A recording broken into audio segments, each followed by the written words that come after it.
이제 룻기서를 이제 내일 저희들이 한 번 더 보면 이 룻기서를 전체 정리할 수 있을 것 같습니다. 이제 룻기서를 정리를 하면서 우리가 한 번 더 생각해 봐야 될 몇 가지들이 있는데, 그것이 이 룻기를 보는 관점이 여러 가지가 있을 수 있겠다라는 생각을 이제 맞춰가면서 하게 되는데, 하나는 이 룻기를 역사적인 관점에서 이렇게 보는 거예요. 그러니까 이 역사적인 관점에서 본다고 하는 말은 이스라엘의 역사 속에서 한 여인의 등장으로 인해 메시아의 족보가 이어지는 것, 그걸 보는 것이 역사적인 관점에서 보는 것이 있겠고요.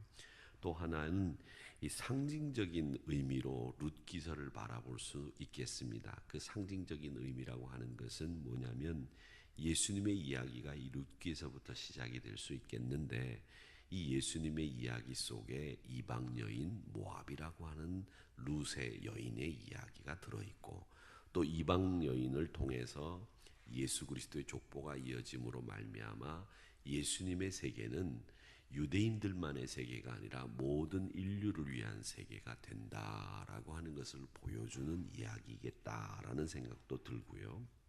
또 이 룻기를 읽을 때에 교회와, 즉 교회를 사랑하는 주님과 교회와의 관계 속에서 볼 수도 있겠다. 즉 보아스는 예수님과 같은 모델이라고 했으니 보아스를 예수님으로 상징해서 보고, 또 우리 성도들은 룻이라고 생각을 해서 보아스가 룻에게 은혜를 베푸는 것을 교회와 성도들과의 관계, 또 주님과 교회와의 관계로 볼 수도 있겠다. 자, 이런 이야기를 할 수 있겠습니다. 또 하나는 이 룻기가 시작이 될 때 이 룻이 타작마당에 들어가서 이삭을 줍기 시작할 때가 6월절이라고 말씀드렸고, 오순절까지 77절, 즉 7일에 7주간이 지나는 오순절 동안에 이삭을 줍기 때문에 이때 일어난 그 사건이어서 6월절을 비롯한 오순절, 그 다음 초막절이라고 하는 수장절까지 이 3대 절기를 중심으로 룻기를 볼 수도 있겠다, 이런 생각을 해봅니다. 그래서 이 6월절에서 오순절까지 이삭을 줍는 시기를 오멜색이라고 제가 말씀을 드렸는데, 이렇게 3대 절기로 나누어서 이 룻기를 보면서 3대 절기가 갖는 의미도 생각해 볼 수도 있다, 이렇게 말씀을 드릴 수 있겠습니다.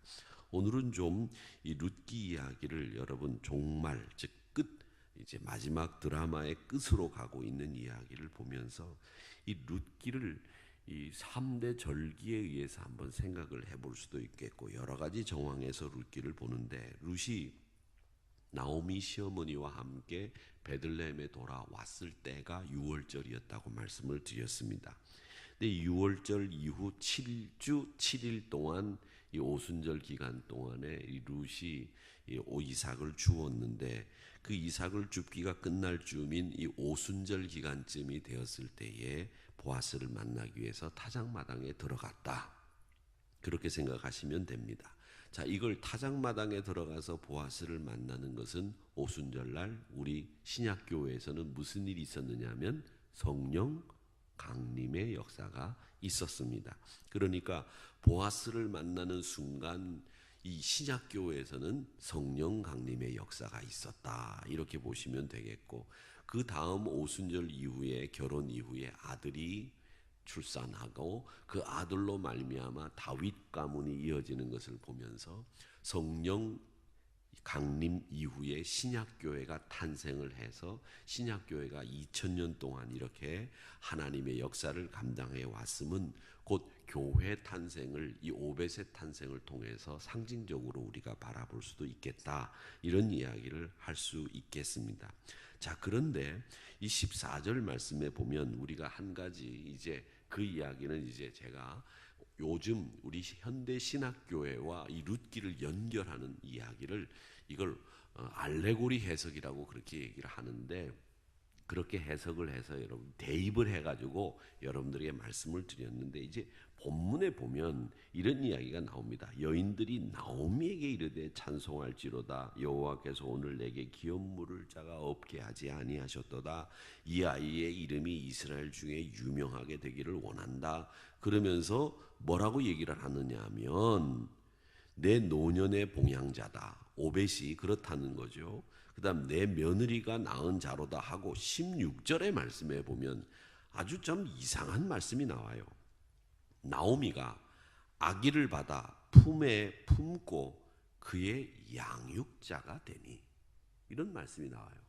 여러분 이 말씀을 여러분 어떻게 읽으실는지는 모르겠습니다만은 우리 이제 목사는 이 말씀을 읽으면서 이상한 생각이 드는 거예요. 왜냐하면 오벳을 누가 낳았습니까? 룻이 낳았죠. 그런데 이 오벳을 키우는 양육자가 누가 됐다고 그럽니까? 나오미가 됐다고 해요. 이상하다라고 하는 거죠. 그래서 성경학자들은 이 16절을 가지고 이상하게 생각을 합니다. 우리는 머릿속에 성경 이야기를 읽으면 항상 이런 생각을 가져요. 백설공주와 백마를 탄 왕자 이야기 생각을 합니다.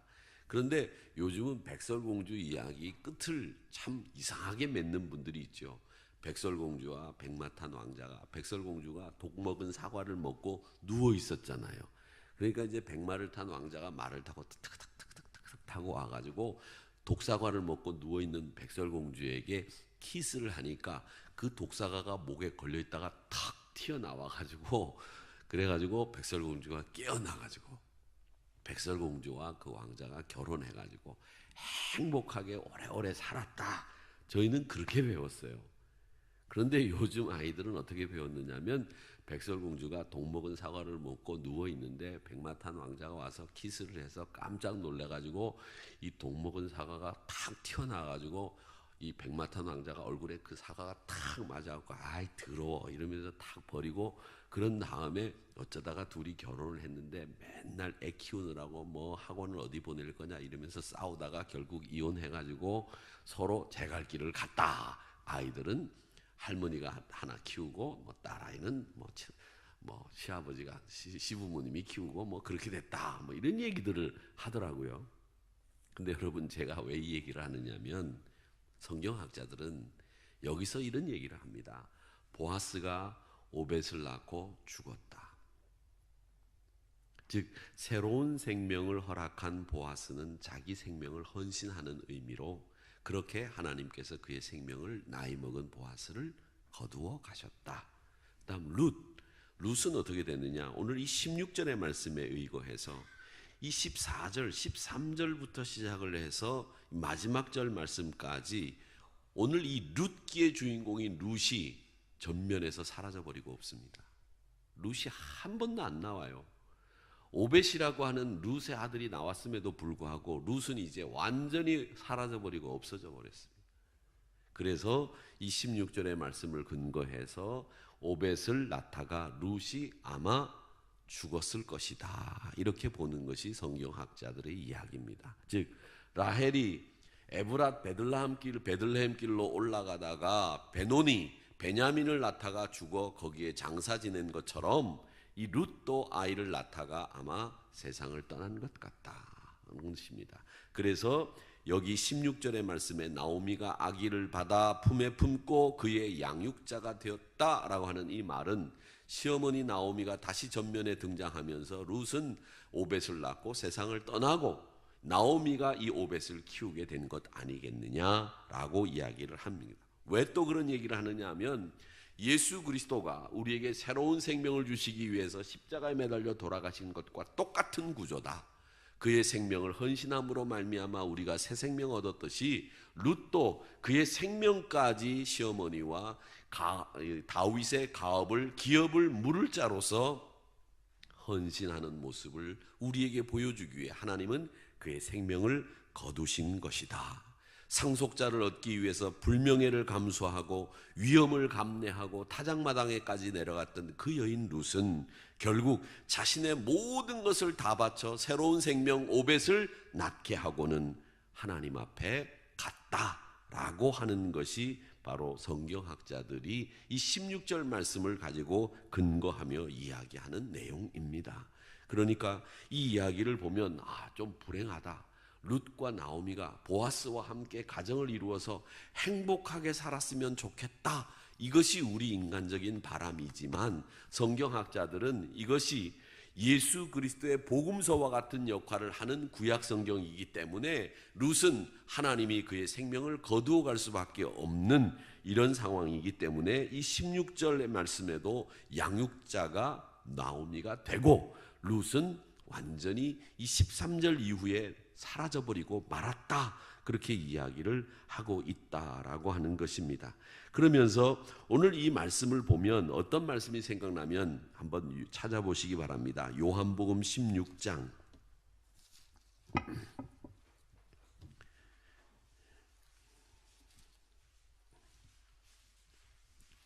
요한복음 16장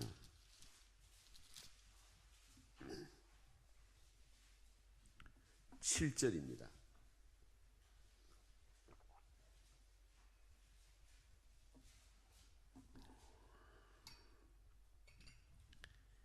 같이 한번 읽어보겠습니다. 시작. 그러나 내가 너희에게 실상을 말하노니 내가 떠나가는 것이 너희에게 유익이라. 내가 떠나가지 아니하면 보혜사가 너희에게로 오시지 아니할 것이요 가면 내가 그를 너희에게로 보내리니. 아멘. 이 말씀은 예수님께서 세상을 십자가를 지고 떠나시고 난 뒤에 예수님을 대신하여 성령 하나님이 이 땅에 오시게 된다라고 하는 이야기를 하시는 장면입니다. 그러니까 이 말씀은 결국 이 룻기라고 하는 것이 구약의 복음서와 같은 역할을 하는 책이라고 말씀을 드렸는데, 이 룻기는 결국 보아스라고 하는 예수님의 역할을 하던 분이 떠나고 룻이라고 하는 오벳을 낳고 기업을 물을 사람을 낳은 이후 그들이 세상을 떠남으로 그들이 하나님의 곁으로 감으로 해서 새로운 성령 하나님이 오시는 이것을 우리에게 보여주는 예표와 같은 모델과 같은 것을 감당하는 일, 그게 바로 룻의 세상 떠남이다라는 겁니다. 예수님이 육체로 계시는 동안에는 우리가 성령을 받을 수 없기 때문에 예수님이 비껴주셔야 성령 하나님이 오시듯이 룻이 비껴줌으로 말미암아 새로운 이 기업물을 다윗의 가문의 국면이 전개된다라고 하는 것을 이야기하고 있다는 겁니다. 그러면서 어떤 성경학자들은 이런 얘기를 해요. 뭐라고 얘기를 하느냐면, 만약 룻이 살아 있었다고 한다면 그 오벳이 얼마나 귀한 아들이었겠느냐. 그리고 오벳은 외아들로 할머니, 어머니의 사랑을 받으면서 얼마나 귀하게 자랐겠느냐. 그러면 룻도 시어머니 나오미도 하나님 앞에 집중하기보다는 이 오벳에게 집중하면서 살다가 보면 결국 오벳도 할머니와 어머니에게 집착하는 아들 되고 말았을 것이고, 시어머니 나오미와 룻도 그 아들 기업을 물을 오벳에게만 집착하다가 결국 이것도 저것도 아니 되는 가정이 되고 말았을 것이다. 그것은 하나님의 계획이 아니었기 때문에 하나님은 그래서 룻을 퇴장시켜 버리신 것이다. 그렇게 이야기를 하고 있습니다. 그러면서 성령 하나님이 오시면서 우리 신약시대에 교회 시대가 시작되었고, 교회를 통해서 그리스도가 하시는 일들을 감당하게 하셨듯이 이 룻의 퇴장을 통해서 나오미가 오벳을 통해서 다윗의 기업을 만들어가는 역할을 감당하게 된 것이다 라고 하면서, 기한을 채우고 떠나는 것도 중요하지만 기한을 채우지 않고 떠나는 것도 참 하나님이 경륜과 섭리 속에 우리에게 보여주는 놀라운 일이다 라고 말씀을 하시면서, 예수님이 성령 하나님에게 그 자리를 비껴주신 모습과 같이 룻이 나오미에게 봉양자의 모습을 비껴주면서 다시 한번 다윗 가문의 새로운 국면을 만들어가는 역사를 이루었다, 이렇게 이야기를 하고 있습니다. 어쨌든 이 성경학자들은 이 13절 이후의 마지막 부분에 룻이 하나도 나오지 않는 것, 이것에 대해서 예수 그리스도의 태장과 성령 하나님의 강림으로 해석을 하면서 이것은 전적으로 하나님의 섭리 가운데 이루어진 일이었다라고 말씀을 하면서 보아스의 섬김과 배려, 그것이 예수님이 하신 일이었고, 나오미가 오벳의 봉양자가 되어서 룻을 퇴장시켰던 것은 성령 하나님이 이 땅에 오셔서 교회 역사를 만들어가는 것과 똑같은 구조를 우리에게 보여주고 있는, 교회가 얼마나 소중하다고 하는 것을 보여주는 하나님의 뜻이 여기에 담겨 있다, 이렇게 말하고 있습니다. 이래서 오늘 이 룻이 사라지는 과정에 대해서, 의미에 대해서 우리가 생각을 해봤고, 이제 내일 저희들이 18절 이후의 말씀을 같이 공부하면서 룻기를 정리하려고 합니다. 나름대로 여러분들에게 지금까지 바라보았던 룻기보다는 조금 더 새로운 관점에서 룻기를 보면서 좀 더 깊이 있는 우리 예수님의 사역, 성령 하나님의 사역, 그리고 룻기가 갖고 있는 여러 가지 의미들을 한번 생각해 보았는데, 여러분 신앙생활에 꼭 도움이 되기를 바라고, 룻기를 다시 한번 깊이 있게 바라볼 수 있는 영적 시각을 갖추는 계기가 되었으면 좋겠다라는 생각을 해봅니다.